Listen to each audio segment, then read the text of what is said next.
question pour les destituer pour incompétence. Wow.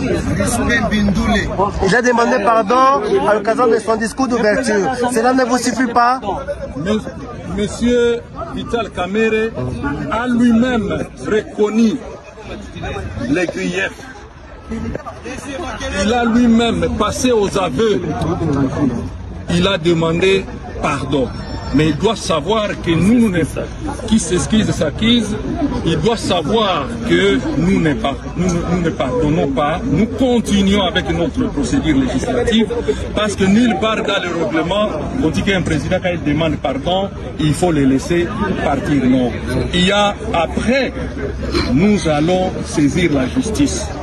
Vous avez vous-même constaté qu'il a fermé tous les bureaux et nous avons fait recours à la justice, au huissier judiciaire pour venir déposer les différentes questions. Je vous remercie. Merci. Tous mes collègues, 261 signataires de la pétition, nous tenons à fixer à l'opinion congolaise. Nous sommes venus déposer officiellement des pétitions au bureau du président et des autres membres du bureau. Malheureusement, on a constaté que les bureaux sont fermés volontairement. Et nous allons user de toutes les voies nécessaires pour que ces pétitions soient notifiées et signifiées aux concernés. Que la population congolaise reste calme. Cet acte que nous posons entre dans nos droits et prérogatives à la fois constitutionnels et réglementaires. Nous allons toujours déposer cette pétition. La pétition sera déposée. Aujourd'hui même? Aujourd'hui même. Même les courriers fermés? J'ai dit on va déposer aujourd'hui. Pourquoi Vital Kamerhe est en train de faire? Pourquoi il ferme les bureaux? Il dit qu'il est pacificateur. Il dit qu'il est pacificateur. Mais il a peur de quoi maintenant? Il a peur maintenant de ses enfants. Nous sommes des députés, nous sommes ses collègues, et nous dirigent. Il a peur de nous maintenant. Il demande pardon. C'est comme ça qu'on demande pardon.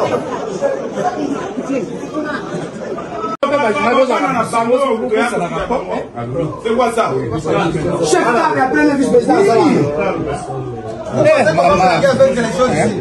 Si ces gens blaguent la pétition, commence tout de suite là, ici. J'ai déjà les papiers ici. C'est déjà, n'est-ce pas? C'est déjà la pétition. Et attention, papier à nous. Mais alors, à réceptionner.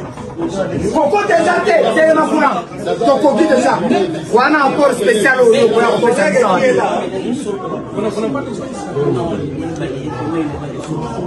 non, mais on n'a pas besoin de son enfant.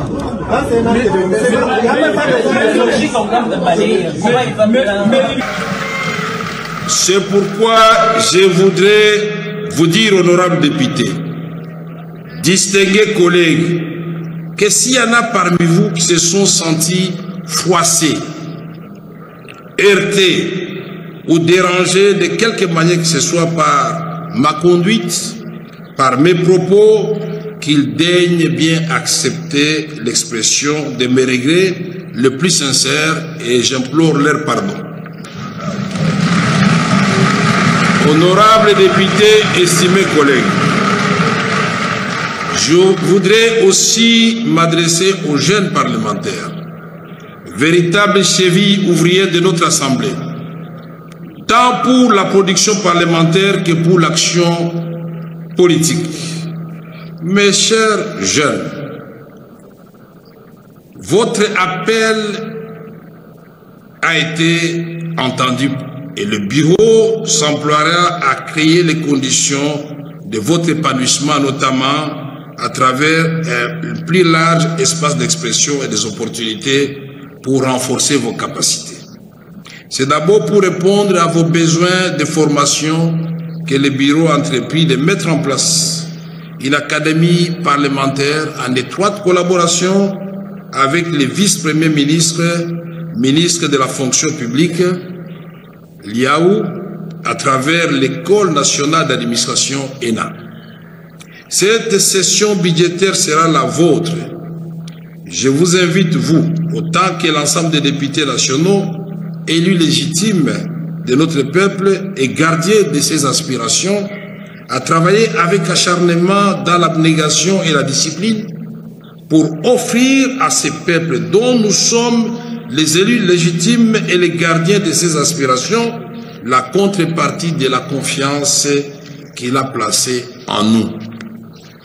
Honorables députés, estimés collègues, distingués invités, permettez-moi de conclure cette adresse par une invocation des Saintes Écritures qui, dans le psaume 133, nous enseigne ce qui suit.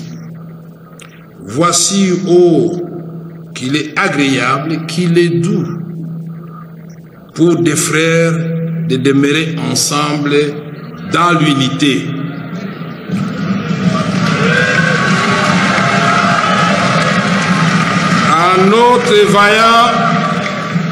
À notre peuple vaillant, je voudrais redire cette certitude.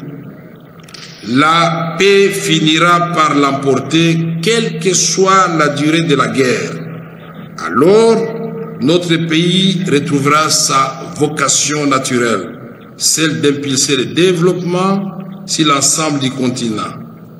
Nous travaillerons avec tous nos 9 voisins et le reste du monde pour donner à nos peuples respectifs ce à quoi ils aspirent.